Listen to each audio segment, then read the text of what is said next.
Alors aujourd'hui les amis, nous allons voir comment ne pas se laisser piéger par nos peurs. Tout de suite après le jingle.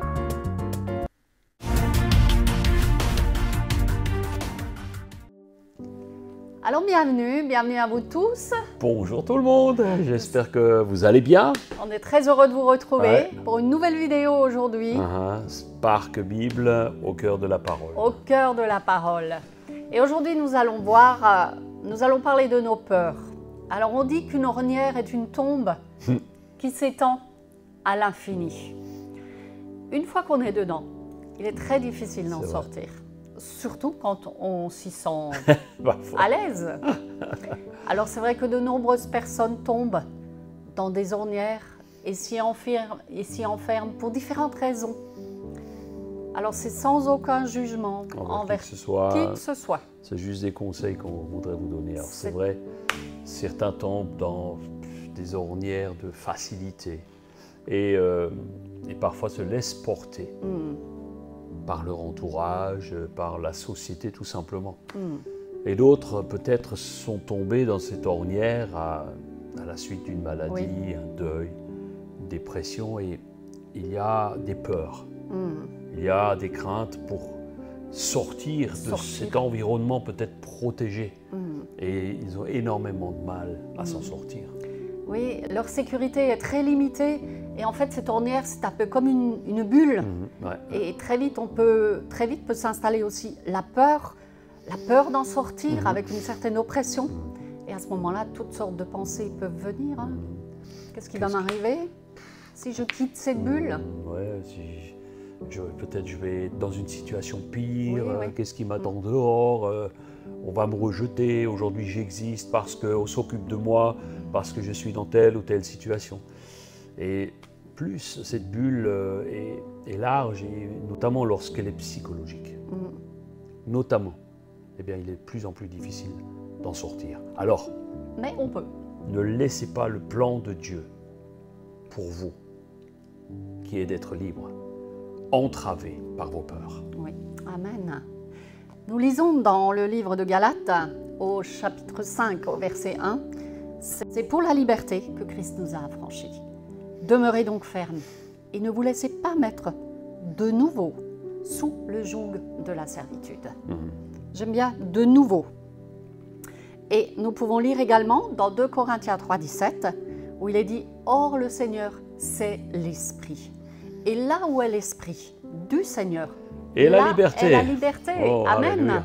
Sois libre. » Donc si la peur de sortir d'une situation difficile, qui t'opprime, est présente, sache simplement que cette oppression n'est pas de Dieu, parce que Dieu est le Dieu qui veut ta guérison, qui veut ta liberté, qui veut que tu sortes de cette bulle, que tu voles de tes propres ailes. La première des choses à faire quand on est dans cette bulle, c'est d'en prendre conscience. Conscience de sa situation. Puis la deuxième chose est de vouloir vraiment s'en sortir. D'abord, il y a le constat et après, il y a l'action. Vouloir vraiment s'en sortir, profiter pleinement de la vie que Dieu a prévue. Le diable va toujours s'arranger, vous savez, pour vous garder dans ces chaînes. Chaînes de culpabilité, chaînes de nullité, de maladie, vous emprisonner dans vos pensées. Et il y a vraiment des décisions de changement à prendre. Moi, j'aime ce chant qui dit... Tu l'aimes aussi, oh, oui, je l'aime aussi. Surtout quand moi je le chante. Je sais de quel chant tu vas parler. Elle aime bien quand moi je le chante, pour moi. Change mon cœur, Seigneur, et purifie-moi.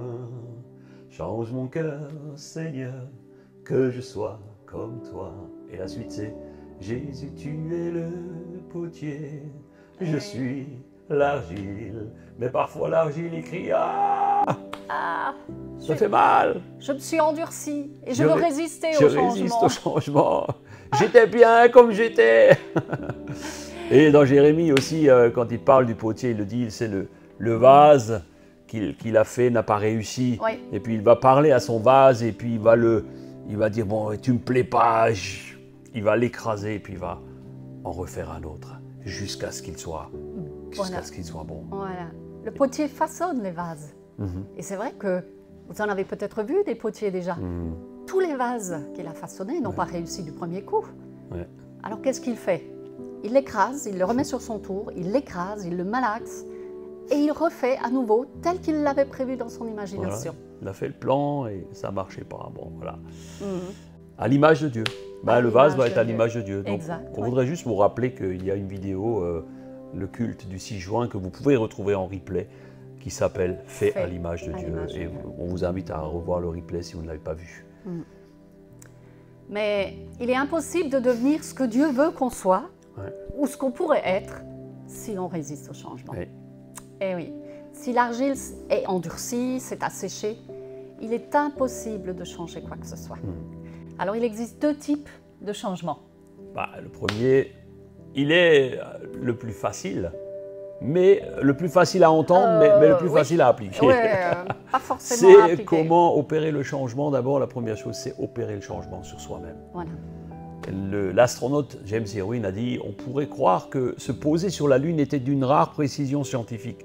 Mais en fait, on nous a juste projeté dans la direction de la Lune et on était nous dans cette fusée et il a fallu rectifier le cap toutes les 10 minutes pour atterrir dans l'endroit qui était prévu sur la Lune dans 15 mètres. Imaginez, 15 mètres à l'intérieur d'un rayon de 800 km. Quelle précision. Et on parle de ça à 350 000 km, si vous pouvez imaginer. Et dans cette mission, il dira chaque changement, même infime, chaque changement petit, peut-être tu tournais d'1% à gauche, 1% à droite, était essentiel au succès. Et là, dans ce cas-là, il fallait être sur le qui-vive à chaque instant. En fait, le changement est un travail de chaque instant. Oui, rectifier. Et c'est vrai qu'on voit dans la parole de Dieu, Jean-Baptiste qui a crié dans le désert, il a dit « Repentez-vous et changez votre vie ». C'est un appel puissant au changement. Et Pierre le dira aussi. Oui, nous pouvons lire dans Pierre, Pierre qui dira dans Actes 3,19 « Changez donc d'attitude et convertissez-vous pour que vos péchés soient effacés. » Amen. C'est vrai qu'il fallait un appel.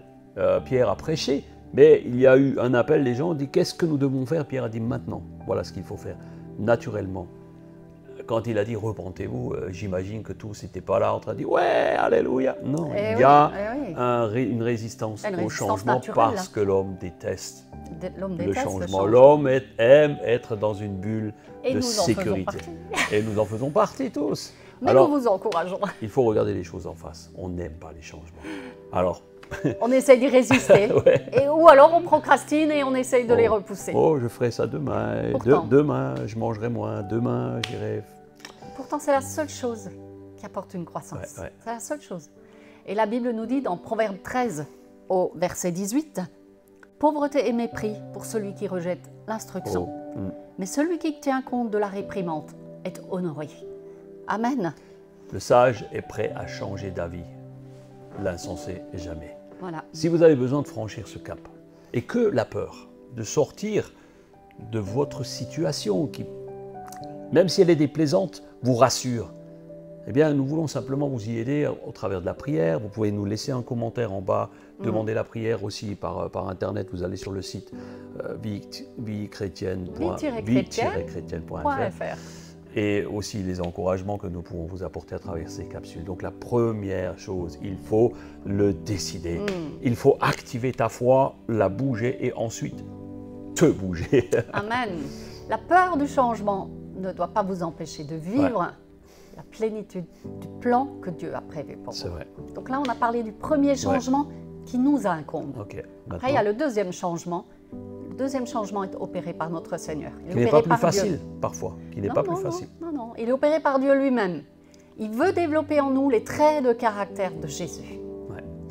Et comme on ne peut pas l'accomplir, tout ce qu'on ne peut pas accomplir par un effort personnel, nous devons le laisser faire. Et nous voyons que dans la parole de Dieu, il est dit dans 2 Corinthiens 3, 18. Nous tous qui, le visage découvert, contemplons comme dans un miroir la gloire du Seigneur, nous sommes transformés en la même image, de gloire en gloire, comme par le Seigneur, l'Esprit. Cette parole n'est pas en contradiction avec notre réflexion précédente, car nous devons décider Dieu entend ensuite notre cœur. Prière, notre cœur. Et une fois qu'on a décidé, on agit. Nos actions lui prouvent ce que nous voulons. Et c'est lui qui ensuite, on va dire, faire sa part et transforme. Nous transforme de gloire. Parce que nous ne pouvons pas nous transformer à sa gloire tout seul. Et Paul encourage d'ailleurs les Romains en leur disant, ne vous conformez pas, Romains 12, 2, ne vous conformez pas au siècle présent, mais soyez transformés par le renouvellement de l'intelligence, afin que vous discerniez quelle est la volonté de Dieu. Et c'est ce dont nous avons besoin, discerner la volonté de Dieu, parce que Dieu renouvelle notre intelligence, justement pour que nous puissions discerner son plan, et cela nous donne une assurance incroyable. Alléluia. D'ailleurs, Adam, dans le jardin d'Éden, avait peur de rencontrer Dieu à cause de la désobéissance. Et dans la parabole des talents, on voit aussi que le mauvais serviteur avait enterré son talent. Pourquoi? Par peur. Par peur. Par peur. Il avait reçu ici une fortune et cette fortune, finalement, il l'a enterrée. Et à cause de cela, bien, sa vie a été changée, mais pas comme nous l'aurions entendu, parce qu'il est passé de la maison du maître qui lui faisait confiance, à l'enfer, où il lui a dit il sera jeté, voilà, jetez-le dehors, où il y aura des peurs, des pleurs, des tremblements, et parce qu'il avait peur du changement, il avait peur de faire quoi que ce soit avec ce talent que le maître lui avait confié. Nous allons prier ensemble et prendre vraiment conscience que nous avons besoin de changement. Seigneur, nous voulons t'apporter maintenant chaque personne qui entend, qui écoute ce message, que ces peurs qui nous envahissent, ne soient pas un sujet de restriction, ne soient pas un sujet de décalage, mais que nous puissions vraiment ne pas nous laisser conduire par nos peurs. Seigneur, toi tu as vaincu toutes les peurs, la mort et toutes ces choses. Et aujourd'hui nous voulons prendre conscience que le besoin que nous avons de sortir lorsque nous sommes dans des situations difficiles, aucune peur ne doit nous empêcher de faire ni notre part, ni surtout empêcher que Dieu puisse faire sa part, parce que nous avons bloqué et nous sommes bloqués par nos peurs. Nous voulons vous bénir aujourd'hui et nous voulons simplement vous dire, bannissez toute peur et faites confiance au Seigneur. Amen. Amen. Bien, c'est terminé pour aujourd'hui. Que faut-il faire pour provoquer le changement? Faisons confiance au Seigneur et remettons nos peurs au Seigneur. Amen. Et écoutons la voix de l'Esprit quand il nous montre des choses et ne résistons pas au changement, mais disons oui au changement pour que la volonté de Dieu s'accomplisse. On vous souhaite une belle journée. Prenez soin de vous. Prenez soin de votre âme. On vous aime beaucoup. À très bientôt.